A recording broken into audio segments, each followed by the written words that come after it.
It was the sequel the world had been waiting for. Axel Foley was finally heading back to Beverly Hills to solve another murder after a 7-year hiatus.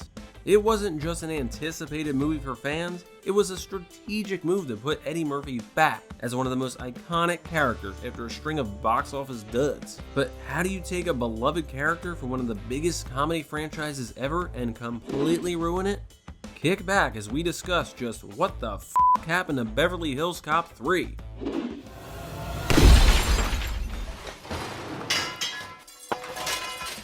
It's safe to say that in the 1980s there was no bigger star than Eddie Murphy. Credited as single-handedly saving Saturday Night Live when it was in its transitional phase in the original cast, Murphy always had his sights set on the big screen. His first taste of the silver screen success would come opposite Nick Nolte in 48 Hours in 1982. The film would be credited as creating the modern buddy cop genre due to its successful box office run and critical reception. It even earned Murphy a Golden Globe nomination for Best Acting Debut, a category that doesn't even exist anymore. He would follow that with 1983's John Landis directed Trading Places, which would prove an even bigger hit, pulling in over $120 million.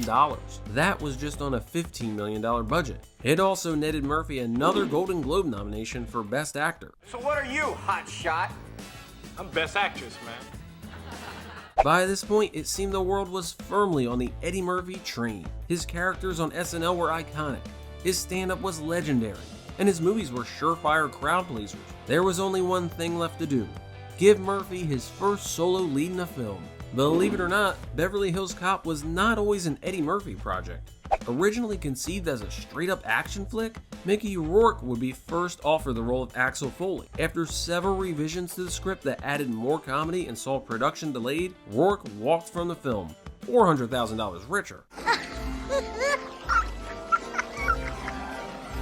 Then came Sly Stallone, who came on board and did a full rewrite of the script, turning it back into a straight action film more in line with what he was known for. Stallone has said that the opening of his script resembled more something like Saving Private Ryan, with the ending finding him playing chicken in a Lamborghini with a freight train. Paramount balked at the cost of filming Stallone's version, prompting him to exit the film just 2 weeks before cameras were set to roll, and taking some of those script ideas to Cobra. There's also a story of how they refused to get him the orange juice he liked for his trailer, and that's why he really left the film. But that's a story for another JoBlo series. What the f*** happened to this unmade movie? Just 2 days later, producers Don Simpson and Jerry Bruckheimer would contact Eddie Murphy about taking over the lead in the film, which he quickly accepted for a cool $4 million. Beverly Hills Cop would go on to be the highest grossing R-rated film at the time, with $234.7 million domestic. Reviews for the film were nearly unanimous in its praise, especially for Murphy's fast-talking performance, earning him yet another Golden Globe nomination for Best Actor. Murphy would return to the now iconic role 3 years later, which saw the action amped up thanks in large part to new director Tony Scott. Murphy would receive a hefty pay increase for the second film, $8 million. The movie would open with $33 million, making it the year's highest grossing weekend debut, well on its way to a $300 million worldwide take. However, critics were less enthusiastic about this one, saying that even though Murphy was as appealing as ever, the movie just felt like a cash grab remake of the first. Murphy would later call it the most successful mediocre picture in history. It would seem that the franchise would need some work if it was going to survive. In a 1989 interview, Murphy would say that there is absolutely no reason to make a Beverly Hills Cop 3, as how many times can Axel Foley get into places he doesn't belong? He said that the only reason to make a third movie would be to break the bank, but that Paramount couldn't possibly write a big enough check to get him to come back.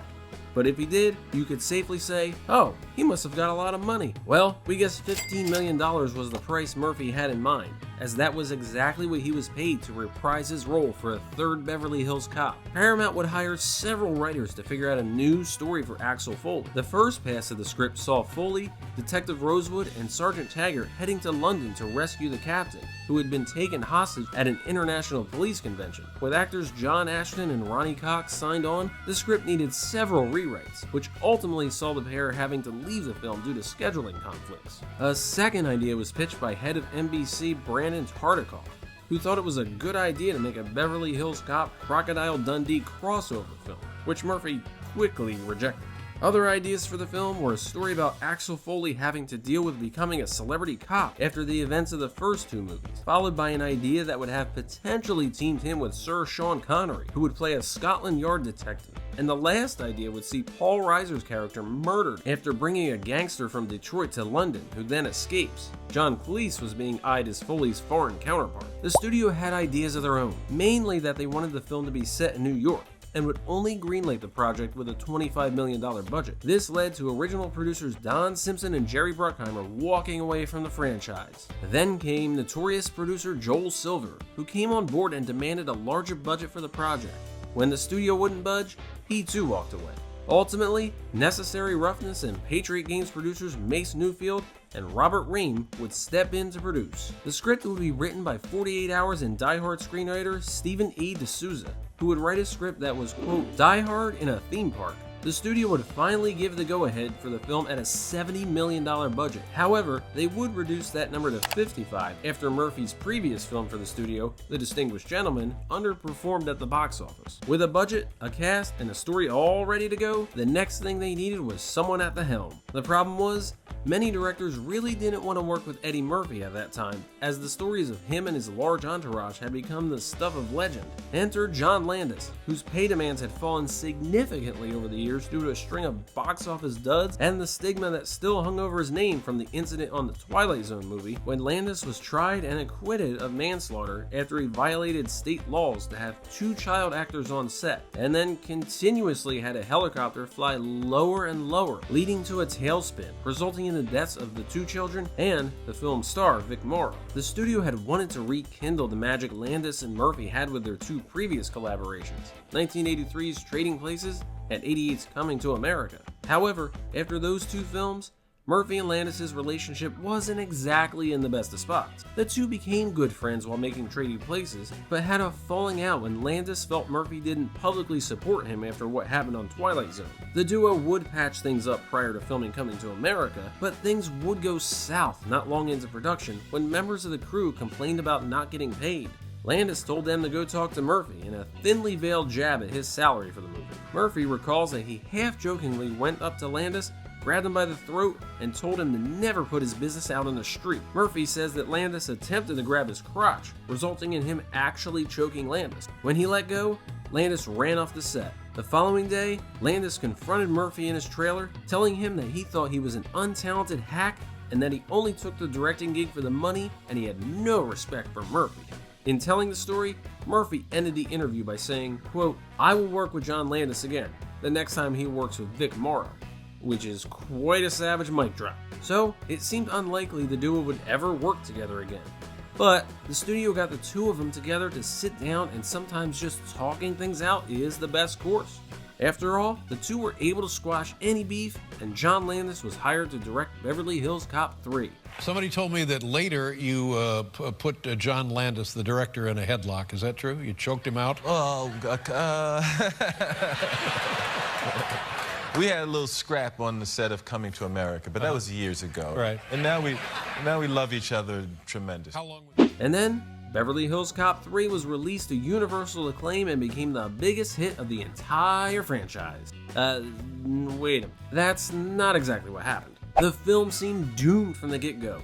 Landis says that when he signed on, the script just wasn't very good, but he thought that as long as Murphy was there to help bring out the comedy, it would all come together. However, Murphy had different plans. He had made up his mind that Axel Foley should be a mature cop now, who would act more serious and would flat out ignore comedic suggestions Landis gave. Combine that with the fact that Bronson Pinchot said that while making the movie, Murphy just seemed depressed and not into it at all, due to the fact that most of his recent films had been massive failures. It seemed like Murphy was living up to his 1989 interview and was only there for the money. Midway through filming, Paramount actually shut down the production as costs began skyrocketing. This resulted in the film cutting back on its action sequences to conserve costs, resulting in a film that was more about an investigation than a big summer action comedy blockbuster.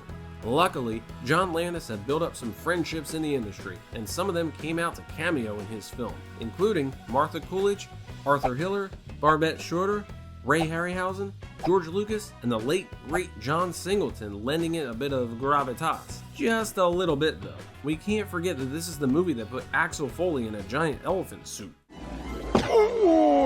motherfucker, I'll kick your ass. Released on May 25th, 1994, Beverly Hills Cop would be the first Beverly Hills Cop not to open in first place, coming in second behind the Flintstones.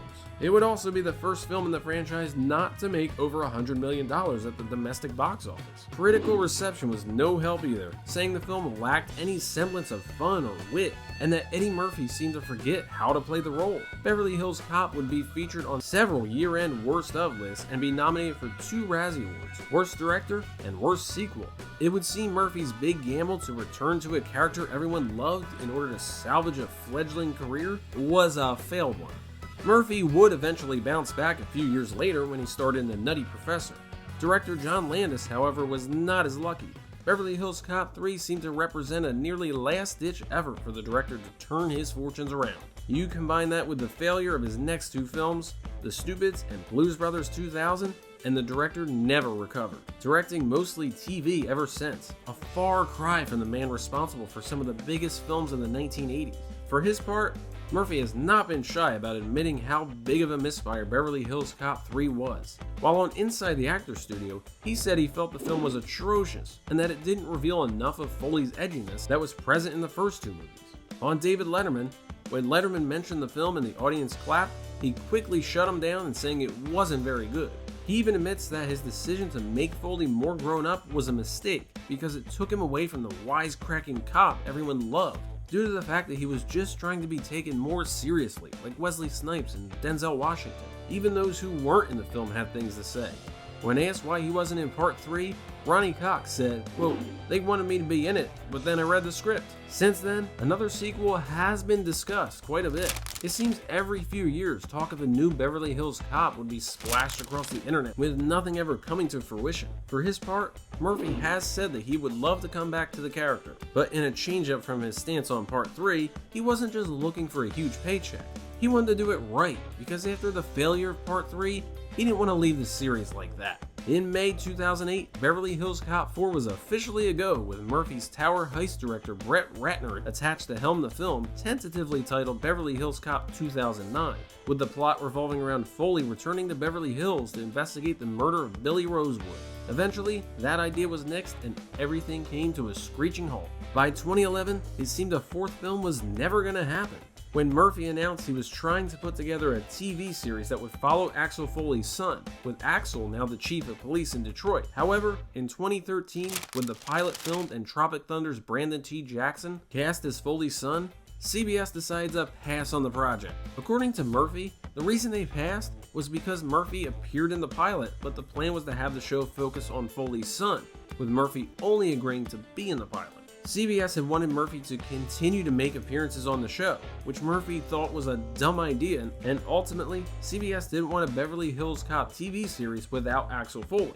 Probably not the worst decision. By 2014, the 4th film was back on track, with both Murphy and Ratner signed on, and a storyline that would see Foley leaving Beverly Hills to navigate crime in the city in the cold of winter with some old enemies returning.